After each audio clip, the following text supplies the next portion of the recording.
This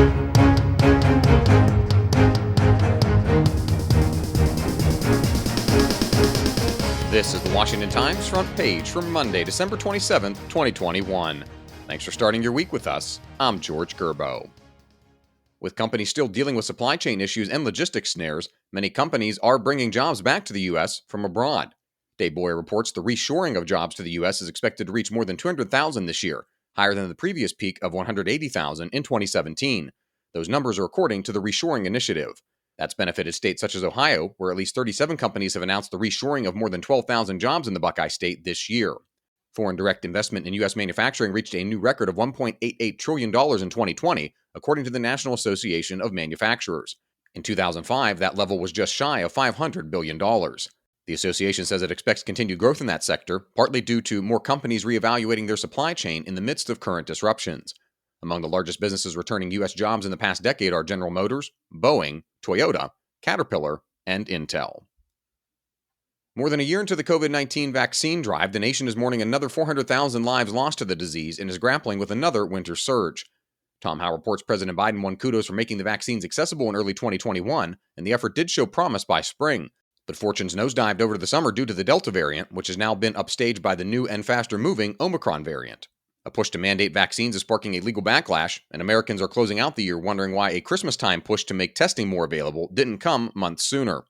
Pandemic-weary Americans could now face a third calendar year in which offices are shuttered, concerts and shows postponed, and schools struggling to wrangle outbreaks.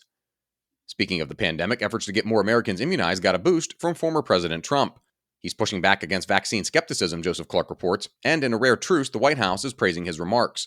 Trump touted the COVID-19 vaccines in an interview with conservative pundit Candace Owens, noting that people aren't dying when they take the vaccine and that the shots work in preventing the most severe outcomes from the disease. Trump hailed the vaccines as one of the greatest achievements of mankind and told an audience at a joint event with Bill O'Reilly earlier this week that he had received a COVID-19 booster shot. A reminder that you can find all these stories at WashingtonTimes.com/front page. If you don't have access to the Times yet, you can visit WashingtonTimes.com/George for a special subscription offer. The aftermath of the 2020 election has opened new opportunities for election integrity advocates who say they're seeing signs of better cooperation from some jurisdictions. While false election claims still have traction among some Trump supporters, Stephen Dinan reports the more complicated work of cleaning up the very real problems with non-citizens and deceased voters on voter rolls still remains.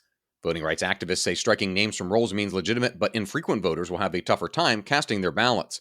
Election integrity experts say the more bad names there are on a list, the more chances there are for fraud. And finally, amidst a still raging civil war, there are many Ethiopians who don't believe things can return to normal so easily. Many are pessimistic that Ethiopia's diverse tribes can ever live in harmony, especially after the brutality of a conflict which has killed thousands, produced severe food shortages, and led the UN to pledge to investigate crimes against humanity committed by both sides. Last November, fighting broke out between Ethiopian government troops and Tigrayan forces. Tigray has long resisted the Ethiopian government's power, even holding regional elections in August of 2020 after the government had postponed them because of the pandemic. Analysts say such deep-seated sentiments on both sides could lead to a protracted civil war in spite of a ceasefire. Find all of today's front page stories at WashingtonTimes.com/front page or in the Washington Times app, and find us on your favorite podcast platforms by searching Washington Times in your favorite podcast app. You can also follow us on Twitter and Instagram at Wash Times for breaking news, sports, commentary, and more. For the Washington Times, I'm George Gerbo.